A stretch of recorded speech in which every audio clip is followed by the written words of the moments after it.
What is China quietly doing inside America's most vulnerable systems? And is it all part of a long-term plan? We need to tell people to stop drinking the tap water now. We're seeing contamination cases coming in. The United States is facing its most daunting challenge since the nation was created. They're inside our system today, right now. For China to be the hegemon, all democracies will have to have been subordinated, either by choice or by force. There's a lot more potential harm they could do. I grew up inside a system that controls everything. Now, I'm starting to wonder if it followed me here. 超限战的第一条规则就是没有规则。 Excuse me, when will my medication be available? The FBI addressing 2 new cases from China a day, 1 every 12 hours. 最大化一切。我们的命令是使他们的系统扩散。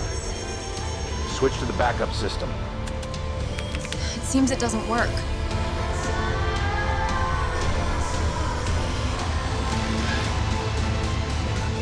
The neighbors just said the whole country has gone dark.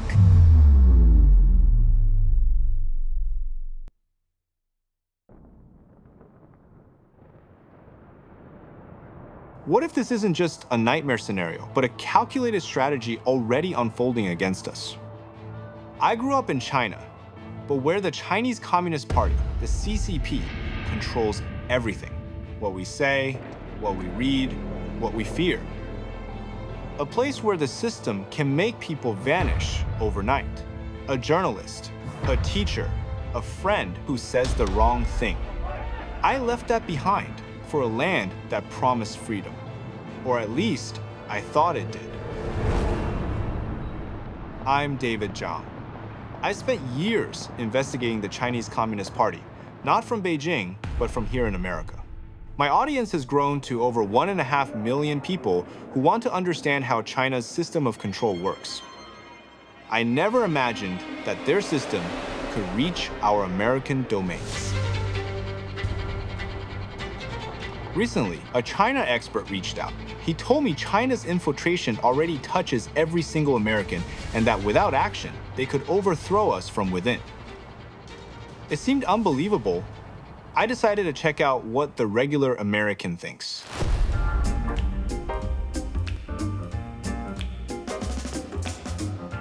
Have you ever heard of anything about Chinese infiltration to the US? I have not.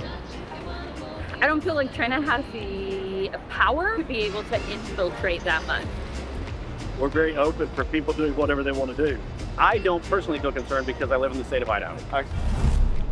It was strange. None of them really seemed alarmed, but I couldn't shake what the expert had told me. I had to find out what's really going on. So, I want to go straight to the source, the expert who had reached out to me, Professor Tianliang Zhang. He's one of the world's foremost experts on the Chinese Communist Party, with over 2 decades of research, best-selling books, and over 700,000 subscribers on YouTube. During our meeting, he pointed to a critical figure, Wang Huning, a member of the CCP's Politburo Standing Committee, the group of just 7 men who hold the highest power in China. He's actually the mastermind behind 3 generations of CCP leaders. Really? Yeah, he has been plotting against America for decades. He came here like 40 years ago. In 1989, he observed this society and he felt that he had found the weakness of America. Cultural decay, breakdown of shared values, and also the internal division. So all the things happening right now. Right, so not only that, but the problem is he feels like this is something he can make use of. So he wrote a book in 1989. It is called America Against America. Oh, wow, that's a big title. And now he has developed this philosophy into a very systematic scheme, and he set it in motion. American people are not aware of it. It's right like the night before September 11, and they still feel like they are living in a peaceful world. I know you are a great China analyst, and I think that you can be a great investigator. And I will open the door for you to some insiders, so that you know what they're really plotting on, and whether it is too late for us to react. America against America. It reminds me of two Chinese military colonels who in 1999 pushed the idea even further in their book, Unrestricted Warfare. In their view, the battlefield has shifted. Wars were no longer just fought with armies, but across every domain. Side by side, they seem to map a terrifying blueprint. The chief strategist of the CCP diagnosed America's weaknesses. The colonels laid out how those very weaknesses could be weaponized in a war without limits. To me, that looks like strategy. I have seen the brutality of the CCP. I don't want that to ever reach America. We can't fight back unless we understand who we're up against. They won't stop until they have total control. And if they ever reach that point, freedom as we know it is gone. So I need to find the truth. Is this strategy already unfolding inside America? Because if it is, exposing it may be our only chance.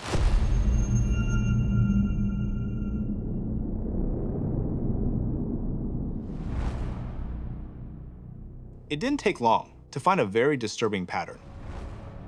Recently, researchers uncovered hundreds of Chinese academic papers that were detailing how to probe and exploit weak points of America's real power grid. Also, it seems that many of our Chinese-made devices arrive with hidden backdoors. Cybersecurity experts in the United States are warning of Chinese-made solar panels containing hidden communication devices. Also embedded in them are hidden kill switches, which are capable of circumventing firewalls and remotely shutting down our power grids. This doesn't feel like a coincidence. So I reached out to Bill Gertz, a veteran national security reporter who has been tracking the CCP's hidden hand for decades. The Chinese Communist Party is waging a new Cold War, and the US is only beginning to wake up to it. What the Chinese cyber forces have done is infiltrate our critical infrastructure, such as our electric grids, our water supply, our financial networks, our transportation networks. And what that means is that if there were a crisis or a conflict, that China would be able to attack our critical infrastructure and shut down our entire system.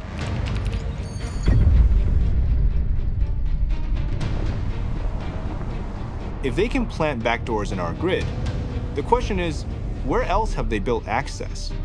I need to see how deep this pattern really runs.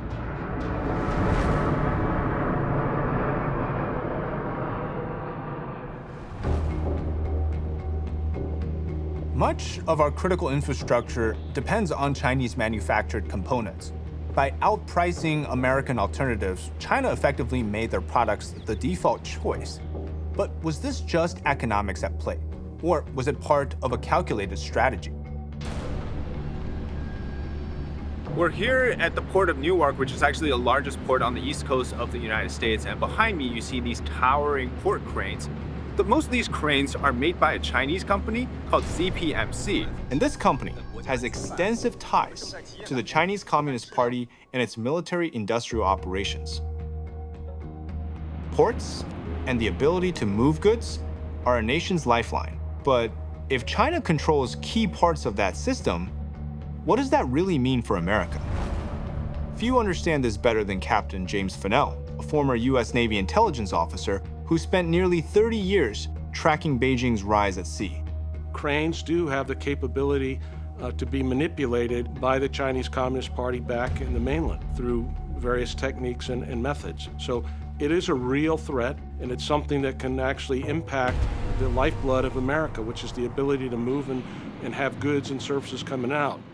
Some of our port facilities are co-located with U.S. naval installations. As they are able to hear maybe embedded traffic communications or data supply streams, they're going to be able to learn a little bit more about how our military works, how our civil defense works in the United States. They knowing where those systems are and those supply chains run. In this case, we will want to disrupt from getting a certain type of food or a certain kind of medical supply that they need. Are you still out of insulin? I'm so sorry. It sounds very devious, but this is what they call their comprehensive national power. And it has cameras, It can tell you like how many weapons you ship to which area. I think there are a lot of things you can dig out by analyzing the data. 说到数量，查查上个月美国给台湾运了多少武器。 No wonder that in February 2024, the US administration announced a plan to invest more than $20 billion over 5 years in replacing cranes built outside the United States. It's hard to grasp just how much our lives now depend on Chinese technology. But what if that dependency isn't by coincidence, but by design? Before becoming the CCP's chief strategist, Wang Huning was a scholar at Fudan University, where he wrote America Against America. In it, he observed that in America, it's not the people who master technology, it's technology that masters the people. What if that was more than just an observation? The colonels who wrote Unrestricted Warfare went even further, stating that technology can be weaponized. Looking at what's happening today, I wonder if that doctrine is already being executed.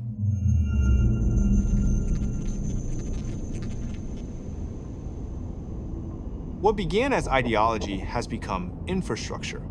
They're not only watching our power grids and ports, the networks that keep America running are the same ones that connect our personal devices. If China can see into those systems, what's truly at stake?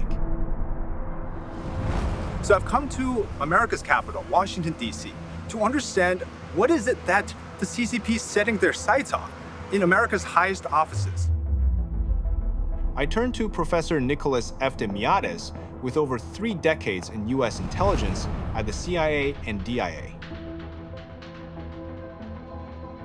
I say this to the FBI. You're addressing 2 new cases from China a day, 1 every 12 hours. Many of them take months to resolve. We document China's cyber attacks in critical infrastructure. We document China's putting backdoors in apps so that they can get access into phones and into computers, documented like crazy. I mean, all this stuff is done. Some of my cases are made up of things like this. Next step, what happens from there? It's a losing strategy. For the last 20-something years, we've been fighting a war on terrorism. China has seen this and actually said that this was an era of strategic opportunity. We have ignored China from a counterintelligence perspective, from an economic security perspective, from a political security, right, influence perspective. We've basically ignored China. We're just now waking up. And the question is, on everyone's mind, is it too late? New details on a massive hack first discovered months ago targeting American cell phones. It's being called one of the biggest hacks in U.S. history, potentially affecting more than 1 million Americans. You see, US intelligence confirmed that this Salt Typhoon, which is a Chinese state-sponsored hacking group with close ties to the Ministry of Security, had breached multiple US telecom networks like AT&T and Verizon. What they had done was target high-profile individuals, gathering information on things like call logs, text messages, as well as audio data. They target elites across the political spectrum. The question is why? Is it to see their views on US policy or even their perspectives on the world order? Trump, Vance, and even Kamala Harris, their phones were tapped. But even metadata collection reveals some important information. Who you call, how long you talk, where you made a phone call. So all these things can reveal your social connections. And by observing how long a call lasts, they know who is more important to you. And they can approach this person, right? Madam Secretary, I apologize for the intrusion, but this cannot wait. We tend to think of hacking as something done from the outside, someone breaking in. But what if, in many cases, the door is actually already open? Beijing could use the app to spy on Americans. TikTok has 170 million American users. It feels like China's access to that much information has to be about leverage. And that raises a bigger question. What do they plan to do with it? Anna Masolia is an investigative reporter who has spent years investigating dark money and foreign influence in America. In particular, in recent years, American industries and companies and individuals have become increasingly reliant on Chinese technology without fully understanding all of the risks that could be involved. it could be used to identify individuals who are more vulnerable to that propaganda. We don't know how that data is being used. But the stakes are even higher if it is a government official or politician who might have access to sensitive information or could be targeted in a very specific way. At the individual level, data harvesting can result in identity theft, opening accounts, committing fraud, or impersonating you. But it doesn't stop there. In 2022, investigative reporter Emily Baker White revealed that TikTok's parent company had tracked her movements through the app while she was covering the company. So they were pulling my IP address for my TikTok account in order to try to figure out a vague approximation of my location. 它的消息来源是谁？ And both my device and the source's device pinged from the same IP address. They would know who was talking to me. They seem to have many ways of listening. Japan's prime minister covered that a Chinese state-backed group hijacked more than 16,000 TP-Link routers. These same routers also sit inside our American homes, our offices, our businesses. According to a report, 65% of American households and small businesses depend on routers from TP-Link. If these systems are compromised, how many of us are already being quietly monitored? And how hard would it be for them to reach into our computers and take our ideas, our inventions, our work?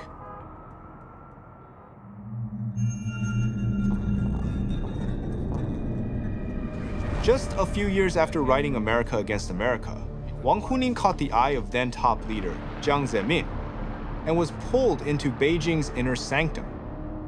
His mission was to turn ideas into doctrine and doctrine into strategy. Interestingly, in his book, he had argued that if the Americans are to be overtaken, one thing must be done: surpass them in science and technology.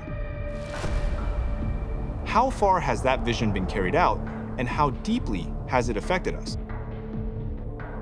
They have a program that they call National Rejuvenation. It's actually to place China as the central power over the entire world. They're also trying to steal our technology and use that against us so that their companies could be more competitive.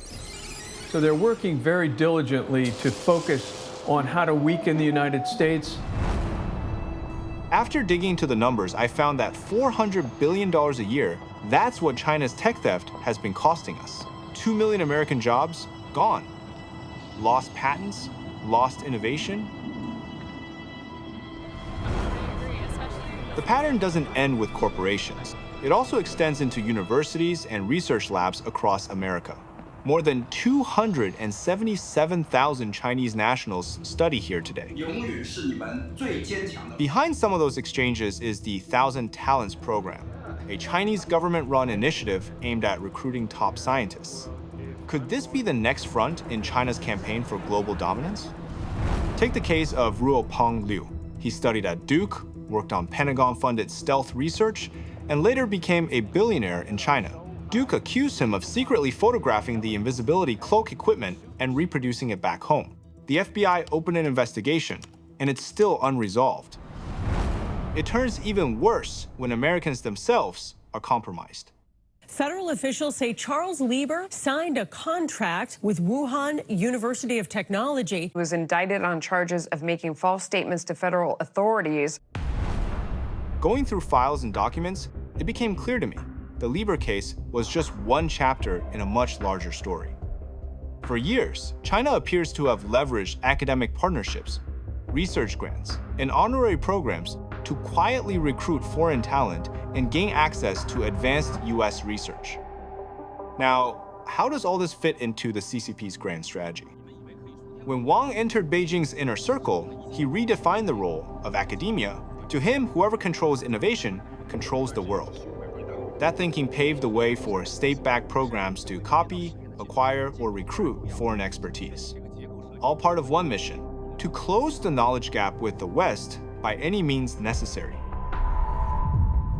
Unrestricted warfare made that idea explicit. Open societies and academic exchange could be turned into weapons. Could the American universities be this blind to what's happening? We do have a lot of academics and even leading business officials which provide the same information that they're getting from universities, that they're getting while they're on university payrolls, to China. It's just not illegal. The university could potentially take some action against it, but they usually don't because they're getting a big check from China. We wind up with an extraordinary drain in our knowledge base, and sometimes that has military applications. As I've looked at how deeply Chinese scholars are involved in American research collaborations, I can't help but wonder, is a place like Stanford just a campus or also a target? Beijing's China Scholarship Council funds thousands of students abroad, some reportedly bound by contracts to report their progress back home. The focus areas: AI, biotech, quantum science, technologies that will shape the next century.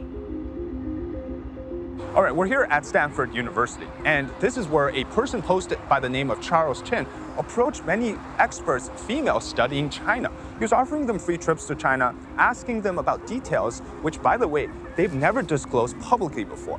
You are conducting important research on China, right? Yes, how did you know? You know, it would be easy for you to become famous in China. What shocks me most is that many of the approached students avoid talking about it. There are two likely reasons. First, fear. No one wants to be labeled a racist. And second, money. More than $64 million in Chinese funding from secret donors. How can all of this be allowed to play out?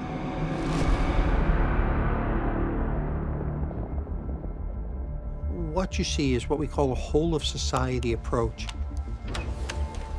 China gets well past its own intelligence services, the Ministry of State Security and the PLA. They tell society, you are responsible for providing us intelligence. If we ask you, you've got to give it to us, and you can't be deceptive, and you must pass this over to us. 要是你不替我们偷过来，你在中国的亲人就会有麻烦。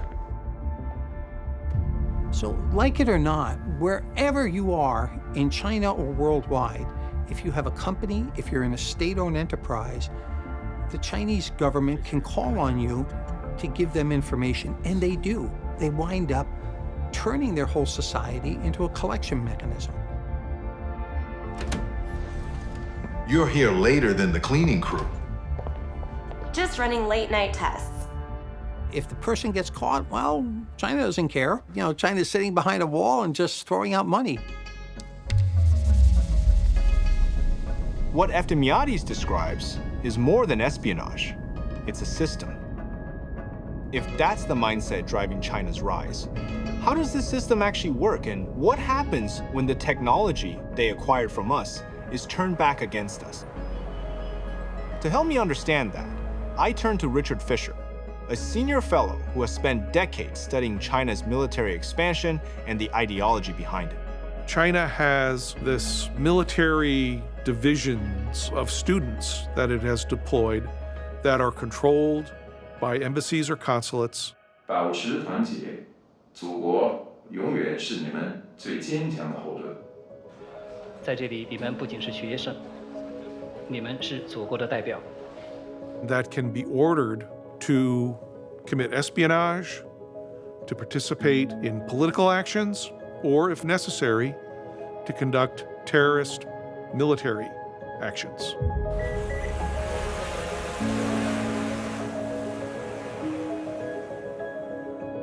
Reports expose Chinese-linked shell companies buying a trailer park right next to a major US nuclear bomber base. The connections were hidden until investigators uncovered CCP was behind. But that's not all. Mr. Fisher also warned about other types of military actions.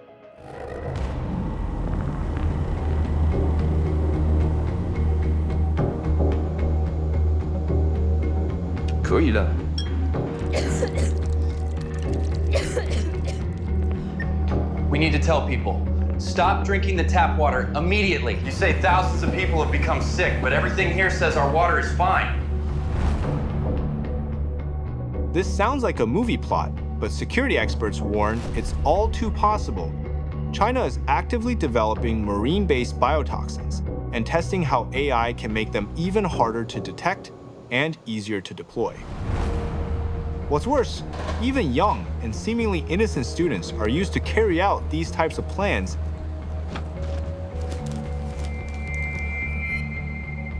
Justice Department has charged 2 Chinese nationals with smuggling into the U.S. of fungus that officials say could be used as a biological weapon. The feds arrest a 3rd Chinese national for allegedly smuggling biological materials into the United States and making false statements about it.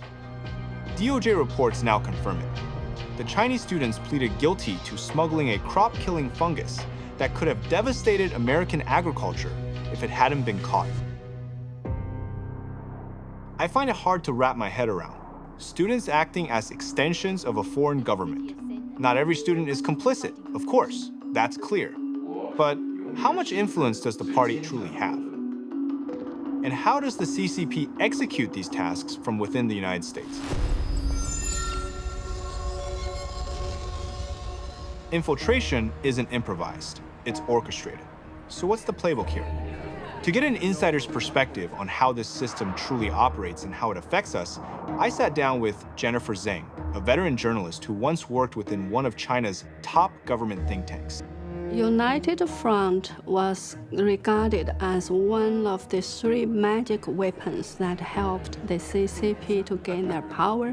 It just means to work with anybody, even somebody within your enemy. So they use this kind of tactics actually to infiltrate. Elmi, why did you ask for this meeting? Our values could not be more different. Well, interests can align.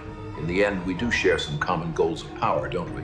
There are always people, politicians, who can be bought over with money. They are corrupting the society from within. The theory is you join with other organizations and sway them and pull them into supporting the objectives of the Chinese Communist Party. Whether it's on college campuses, whether it's in corporate boardrooms, whether it's in professional associations, whether it's in think tanks in Washington, D.C., or whether it's even in some of our government institutions. So you effectively have nonprofit organizations willing to work for China at the direction of the United Front Work Department. Last my count was 770-something of those associations in the United States. And finally, a sincere thank you to our generous sponsor, Mr. Liu, and the Harmony Asia Foundation. A Washington think tank analyzed more than 160 CCP budget reports and found that in 2019 alone, Beijing spent at least $1.4 billion on United Front operations. According to Anna Masolia, these groups can look like ordinary community organizations, for example. Money could be funneled through different levels of nonprofits. It could appear to be a community page. It could appear to be the environment or some other cause. The very sophisticated operation where people who are running the very public-facing nonprofit at the end may not even be aware of the full extent that their operation is funded or shaped or influenced by CCP-linked actors and entities. Listening to this, a question of scale emerges. If influence can move this quietly through civil society, where does it ultimately lead? When Wang Huning studied America, he wrote that the powerful groups that dominate politics are above the common people. Inside Beijing's top policy circles, he helped shape Jiang Zemin's 3 represents, shifting the party toward courting China's own elites. It also modernized the United Front work, turning it from a Mao-era tactic into a global influence platform aimed at elites abroad. How does the CCP seek to influence smart, educated, and seemingly independent people in politics, media, and business? I feel genuinely worried, realizing that so many of these unrestricted warfare tactics have been unfolding right before our eyes for too long. How do we not see it? There must have been people, probably many, who allowed it. This was beyond what I could piece together alone. I needed the professor's help.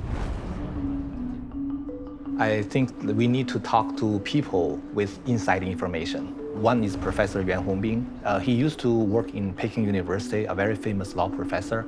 The other person is called Mr. Cai Shenkun, who was a very famous commentator. One is in Taiwan now, and one is in California.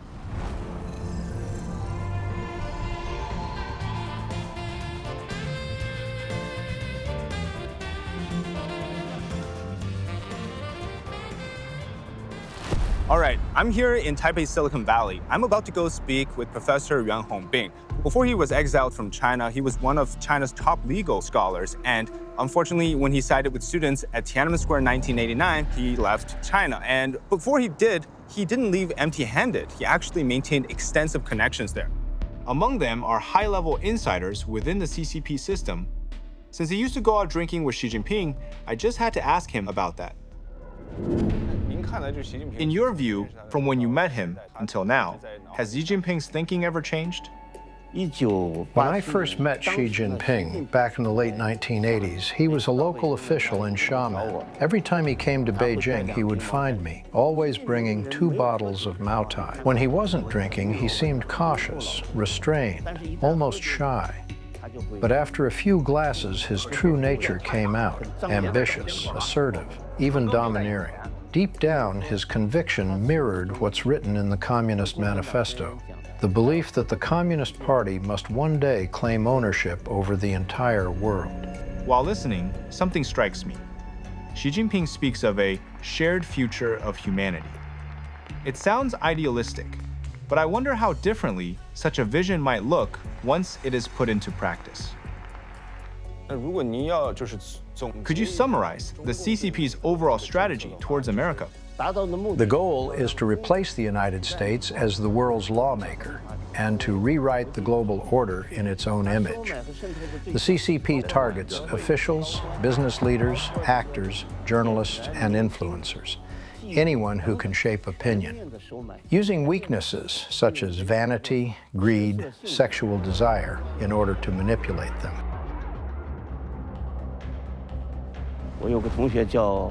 One of my former classmates, Meng Hongwei, served as Minister of Public Security in China. He used to train women on how to wage information warfare overseas, including how to manipulate and control foreign media. I find your insights on this paper quite brilliant. One method they use is bribery, using money and sex to buy off media professionals. The targets are reporters, editors, and the entire media staff. They say you can tell a lot about a man by how he handles the quiet. Its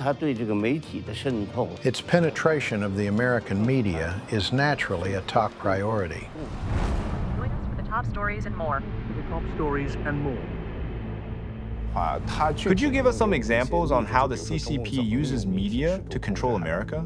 Before the CCP's 20th Congress in 2022, Xi Jinping convened a meeting of the party's Political and Legal Affairs Commission. The theme of this meeting was to discuss a new phase of the CCP's campaign against Falun Gong abroad.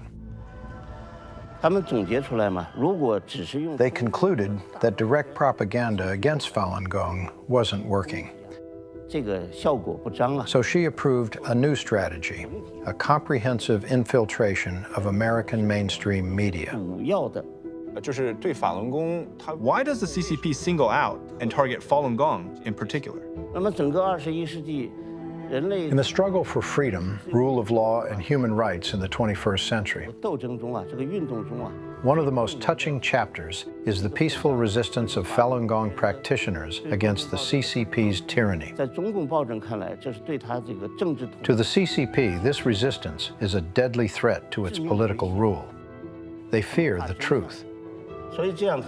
That's why leader after leader within the CCP have mobilized the full power of the state to crush it. A central task is to target the founder of Falun Gong. Then, using mainstream media as their proxy voices, to attack Falun Gong under the guise of Western journalism. By 2024, their groundwork was largely complete, paving the way for legal and media warfare in America.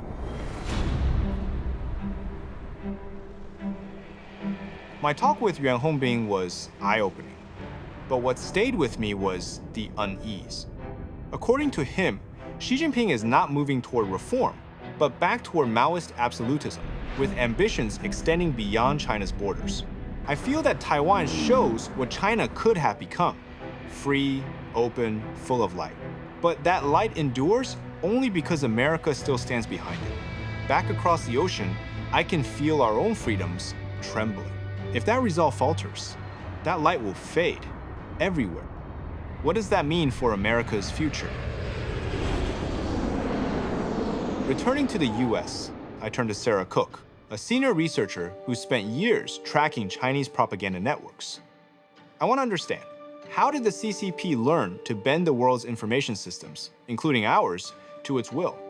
A project I worked at Freedom House looked at Beijing's global media influence. And we actually found that the US was facing a very high level of media influence efforts. And I think what was striking was just the sheer breadth of those tactics and efforts. It's not only propaganda or censorship or disinformation campaigns or national media or local media, it's all of it.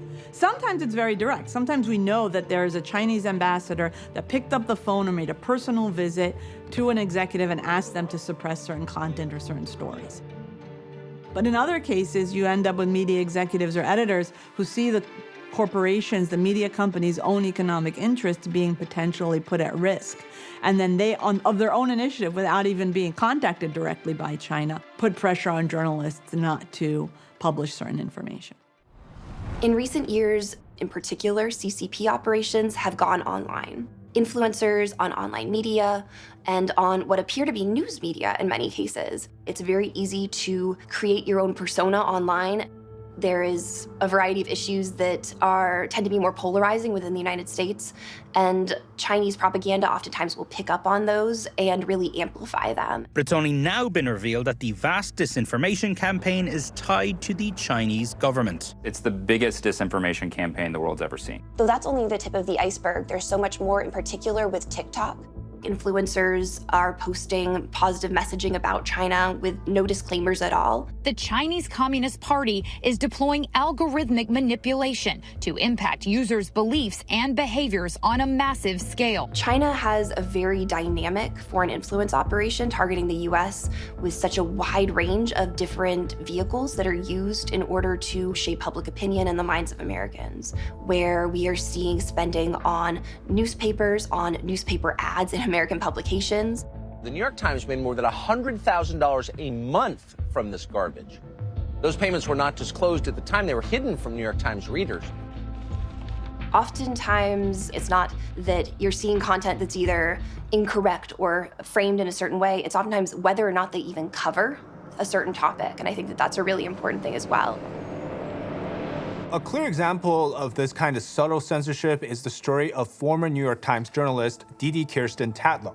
Now, according to her testimony, she was censored by her own employer after stumbling upon a sensitive and politically charged topic. It began when she was in China investigating the medical system. But what began as routine reporting quickly raised suspicions of forced organ harvesting.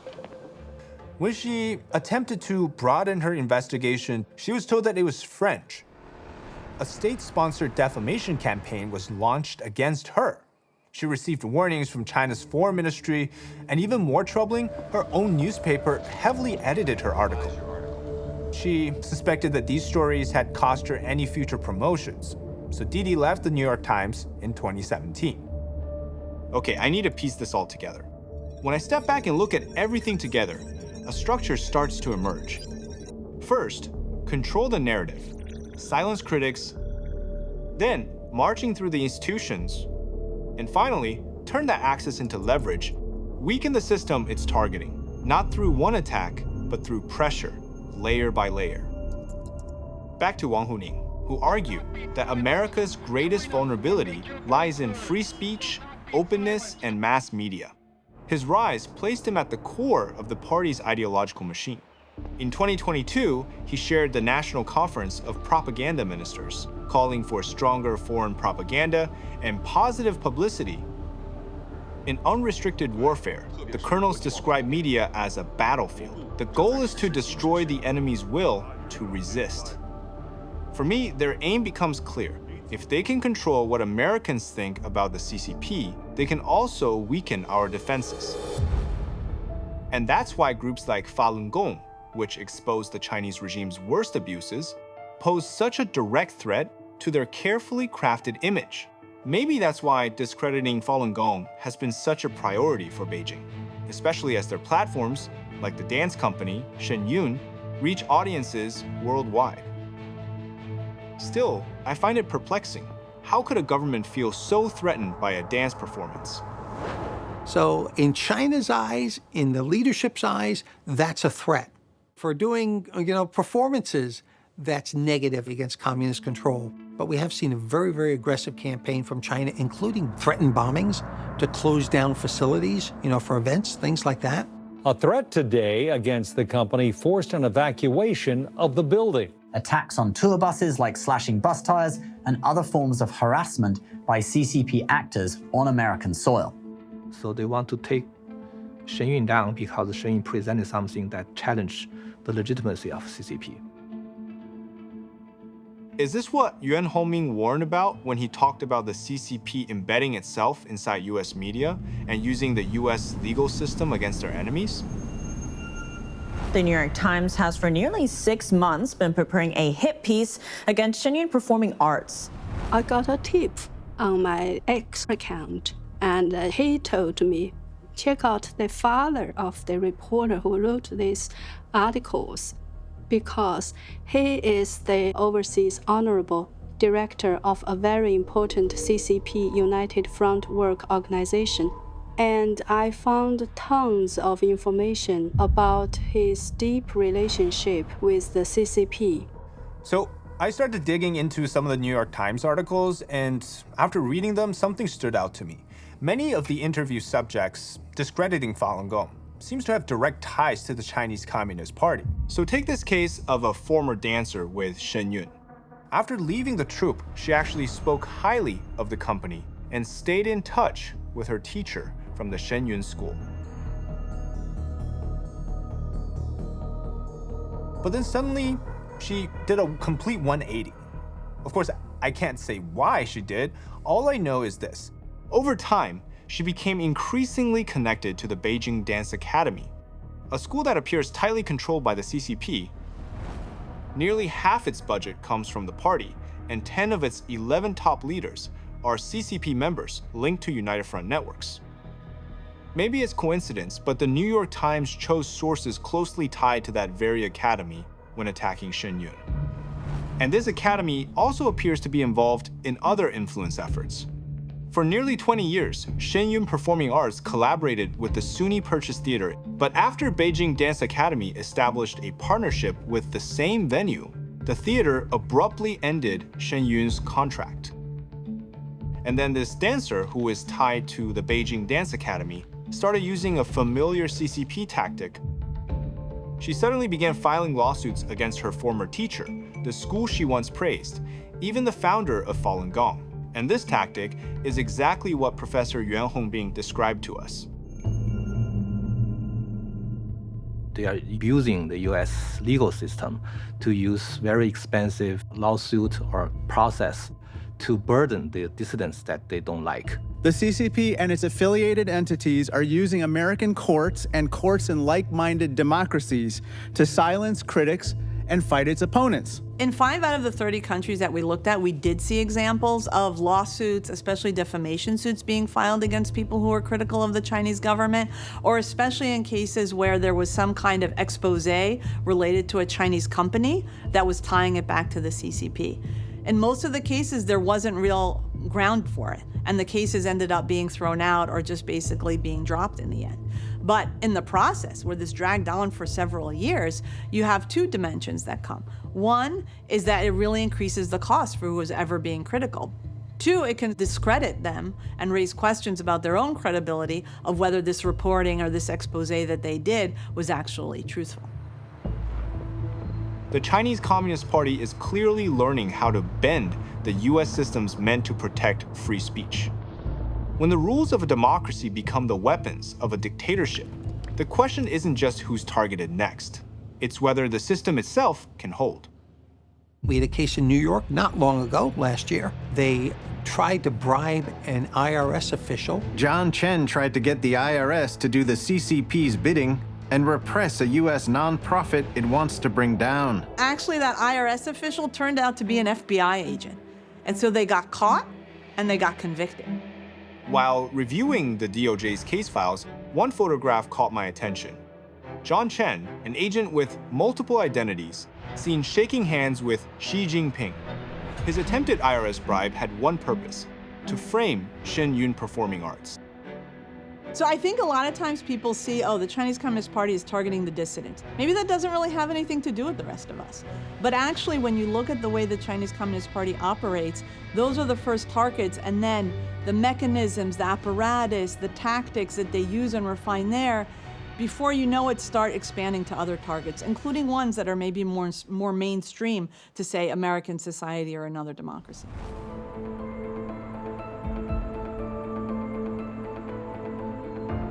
We followed the pattern.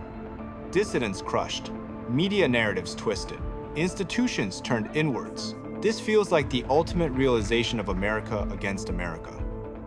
When Americans themselves are turned against truth-tellers, that doctrine feels frighteningly alive. The colonels in Unrestricted Warfare actually laid out how psychological operations work.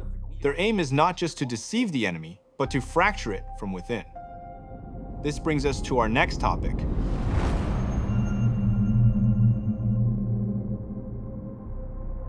In Congress, Representative Eric Swalwell's connection to a Chinese operative named Fang Feng revealed exactly the kind of honey trap influence campaign Yuan Hongbin described. And years before that, Senator Dianne Feinstein unknowingly employed a Chinese intelligence asset as her driver. For decades, the CCP has studied how power moves through American politics, where it's built and where it's bought. Jin Sanrong, a leading CCP alliance scholar, even said it out loud. We in the Chinese government hope that in the end, every U.S. congressman's district will have Chinese investment, and China will be able to control several thousand votes, and then we can influence his attitude. If China conducts good operations in the U.S., we may be able to buy it over and turn the U.S. into our second standing committee of the National People's Congress. During his speech, Mr. Jin referred to "we in the Chinese government." Was he revealing official strategy or simply speaking as a scholar? Professor Tian Liang pointed me to another insider, Cai Shenkung, in California. He's a political writer and commentator with a record of unusually accurate predictions about factional struggles inside the CCP. The Chinese Communist Party's policy toward the U.S. has always been consistent. It's not decided on a whim by any leader. From Mao Zedong to Deng Xiaoping to Jiang Zemin to Hu Jintao and now Xi Jinping, they have always seen the United States as the imagined enemy. Both political parties in the U.S. must recognize the true nature of the Chinese Communist Party. When it comes to military power, every buildup, every new weapon system have been directly aimed at the U.S., not at any other country. I just had to ask, is the CCP preparing a war against America?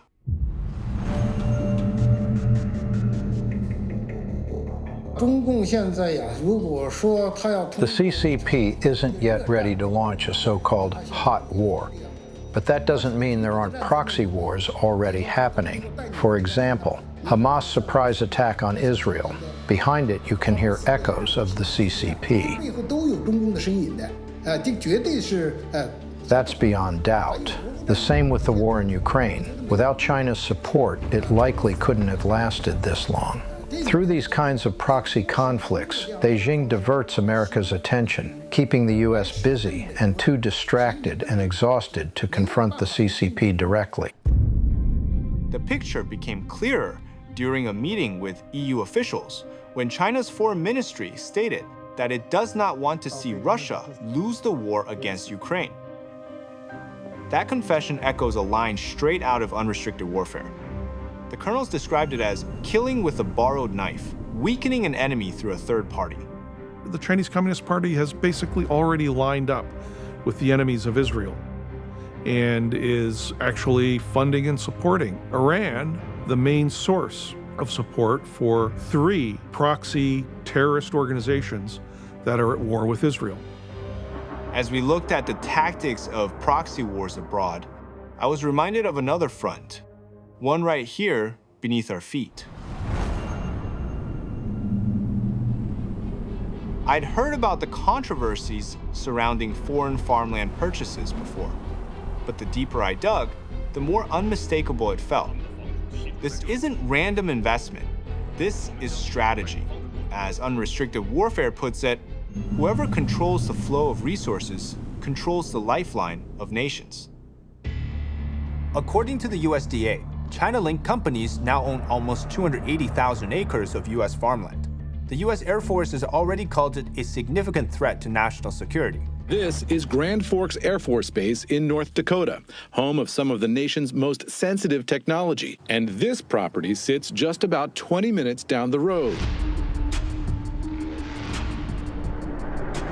The Department of Defense should probably have a veto power over whether or not we allow commerce from China to come into America, so that we don't have Chinese corporations being built right next to our military installations and stealing our secrets or preparing themselves to neutralize our military in the state of a conflict. Control, this is Sierra 2-6. I have 2 unauthorized inbound contacts at 040, requesting engagement protocols.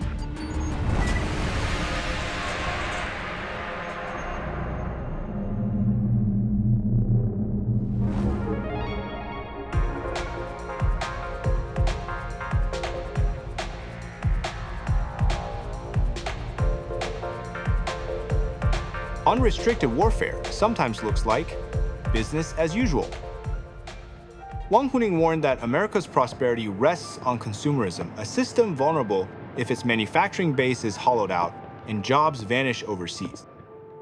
The colonels in Unrestricted Warfare wrote, "In the future, financial weapons will be among the most important weapons of war.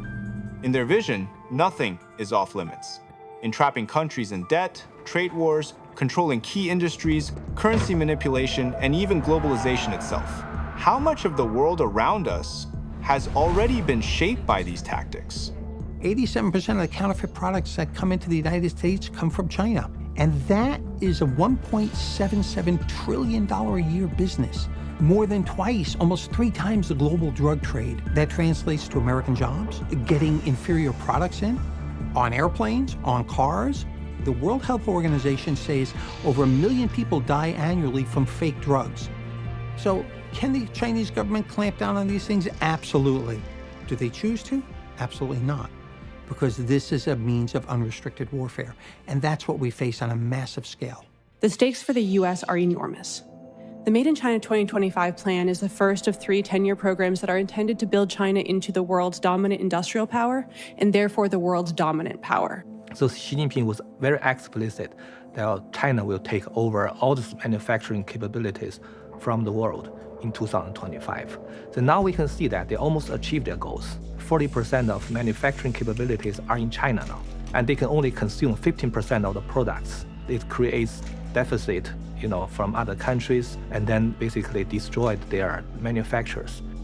Dozens of workers are out of a job at a manufacturing plant in Trumbull County. Pepsi is shutting down its manufacturing facility on Mack Avenue in Detroit.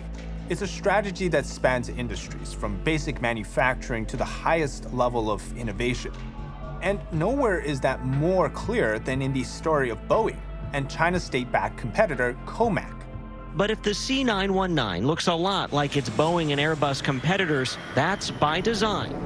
The Chinese Communist Party is ordering competitors in China to obtain the foreign economic technology by any means possible in order to create products that put the foreign company out of business. This is a key tool for the Chinese Communist Party's pursuit of global hegemony. Today we are announcing an indictment against 5 officers of the Chinese People's Liberation Army for serious cybersecurity breaches against 6 American victim companies. Unit 61398 of the PLA, through cyber activities, stole the processing techniques for steel production. And then China turned and, with government subsidies, flooded the U.S. with steel, hoping to collapse the industry. A United Steelworkers spokesperson tells us Cleveland Cliffs Mill in Conshohocken will have its status changed from idle to closed.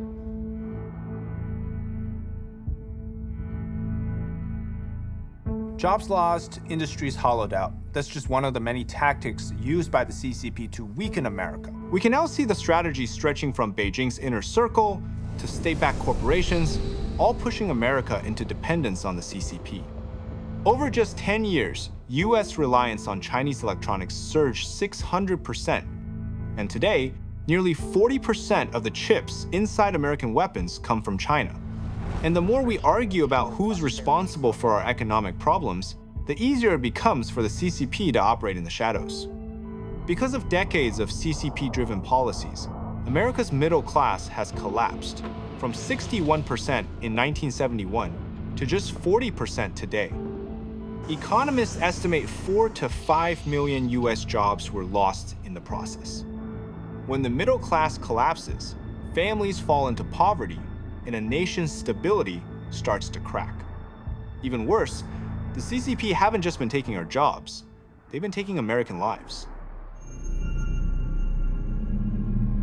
Fentanyl poisoning is now the leading cause of death in the United States for people under the age of 45.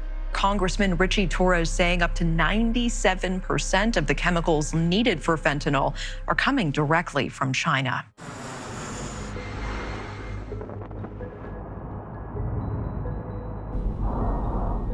Okay, we've arrived in the sunny and beautiful Tampa Bay area of Florida. Here, unfortunately, in 2025, the DEA says that they seized 177 million lethal dose of fentanyl. Every link in the chain, from the chemical plants in China to the border seizures in Mexico, seems to point to a system that has been operating with precision, not coincidence. I put that question to Steve Yates, a veteran national security official who spent decades decoding the CCP and tracking its fentanyl networks. I see fentanyl as a chemical weapons attack on America. The Ministry of Foreign Affairs says that fentanyl is an America problem, not a China problem, even though China very much knows that they are manufacturing and exporting the precursors. And there was a congressional report last year that said that the Chinese government was actually providing tax breaks to some of these companies. Each year, the number of Americans killed by fentanyl has been twice the death toll during the entire Vietnam War. It's hard to believe that a government capable of crushing dissent so efficiently hasn't been able to stop the flow of fentanyl precursors. Yet, instead of shutting these companies down, Beijing was even giving some of them tax breaks. To me, that says everything.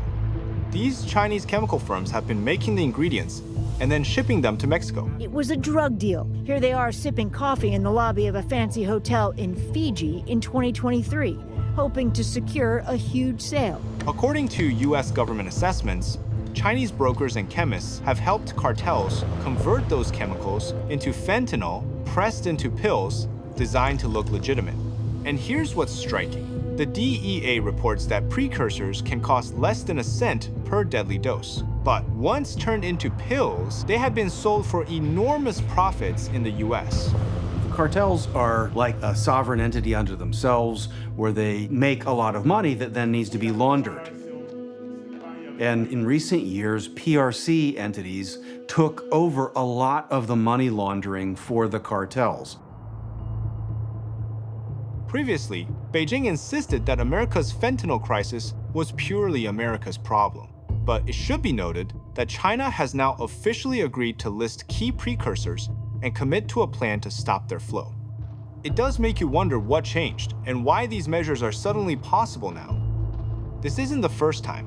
Back in 2018, Xi Jinping agreed to ban these precursors from being shipped to the United States.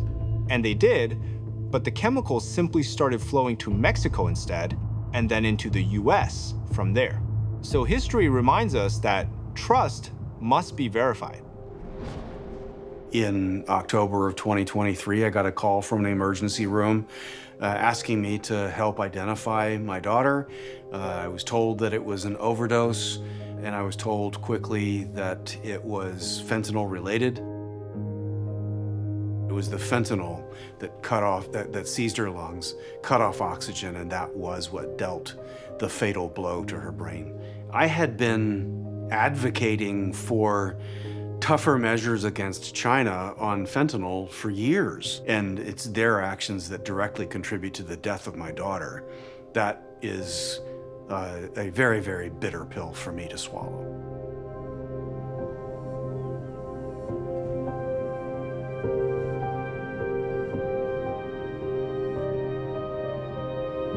Reading all the facts and hearing all the stories, bringing the pieces together has been harder than I imagined. To realize that Wang Huning once wrote about how drugs could weaken America, and to see that the CCP's military thinkers later classified drug warfare as a legitimate tactic is deeply disturbing. And it makes me heavy-hearted that we have not done more to stop their advance. Perhaps one reason we haven't fully woken up is that we simply cannot believe such evil exists. So calculated, so utterly devoid of empathy carried out by those willing to do anything for power. They look at themselves as being below the United States, and it's intolerable. Including hypersonic missiles that could threaten U.S. ships. Why does China do what it does? They say it themselves. By 2049, they wish to be the preeminent power on the planet. The only problem with that is the means that they seek to do it, which are generally more like criminal acts. American is, of course, the leader of the free world. It's the beacon, That's why CCP always consider America its biggest enemy. A free society anywhere is a threat to CCP.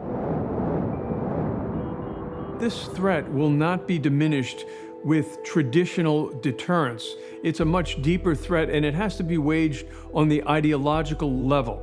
In essence, the Chinese Communist Party approach to the whole world is like mustard gas on the World War I battlefield. It infiltrates, penetrates every possible opening, and it just does its evil work. After comparing the evidence with America against America and unrestricted warfare, one conclusion emerges. According to these sources, the CCP strategy is deliberate. When I step back and look at it all together, it feels like an attack coming from every direction. Politically, interference in elections and surveillance of our lawmakers. Economically, pushing dependence, dumping cheap products, and hollowing out our middle class. Militarily, infiltrating infrastructure, buying land near bases, embedding chips in our weapons. Socially, monitoring us, flooding the country with fentanyl, and shaping narratives through media and legal warfare. None of this appears random. Taken together, the pieces suggest a broader pattern. It reflects a sustained, coordinated campaign conducted across multiple fronts. A campaign that corrodes truth and undermines those who seek to expose it. Where persuasion fails, deception becomes the tool. Where inspiration falls short, influence takes its place. Yet light is stronger than the shadows it reveals. And that light begins with you.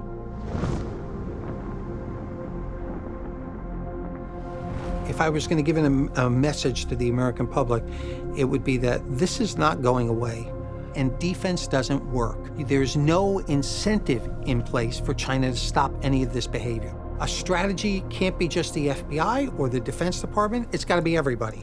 Without our own whole of society approach, and that means state governments, local governments, critical infrastructure, without those people understanding and responding to this, we're going to have a different type of country in the next 10 or 15 years, a type of country you probably won't want to raise your kids in. Vetting organizations and companies that you rely on for investments is very important. If you are looking at a video on TikTok or YouTube, making sure that you understand that even if there is not a disclaimer, there could be an agenda behind it. I think that by any measure, that if someone is recognized as an adversary, their status as living in this country and sharing the benefits of freedom and democracy in this country, at the same time being connected to a hostile foreign power, in this case the Chinese Communist Party, that you could make an argument that they should be removed from the country. So the real question is, what are we going to do about it? Because this isn't someone else's problem anymore. This is here. This is now. And whether you're a parent, a policymaker, a teacher, or a CEO, what happens next depends on you. Every one of us have the power to act. For example, we can delete Chinese apps, replace Chinese-made tech, routers, phones, computers, EVs. Pay attention to politicians or media figures who praise the CCP. Report suspicious foreign influence to the FBI. Protect our supply chains. Defend American intellectual property. Block CCP-linked lawfare and intimidation. Teach the reality of communism early, clearly, and honestly, and rebuild our own industrial strength. This is how a free society defends itself. Well, first and foremost, the average American can pay attention to their elected leaders. Are they aware of the overall threat posed by the Chinese Communist Party? Are they talking about it? The threat that we face from the Communist Party of China today is one like no other, and we need to wake up to that and push back in ways that save America, but really save the world, and perhaps ultimately the people of China.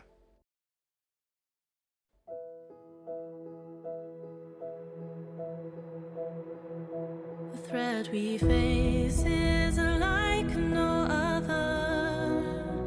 We need to wake up. It concerns everybody. Before we lose our hope and liberty, it's time we take it back.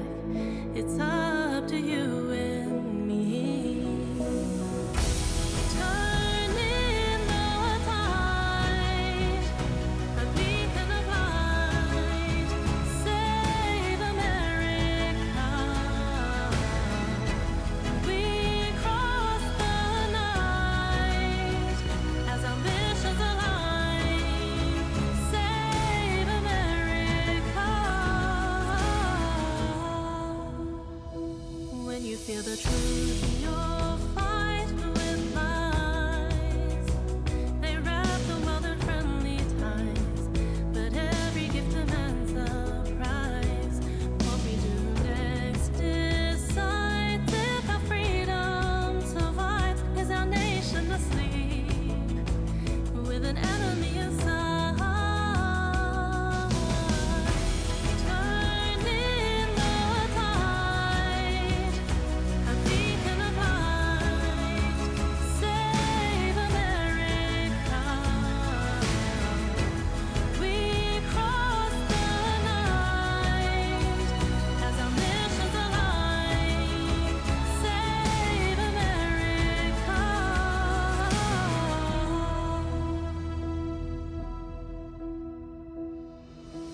I grew up in China, where the state controls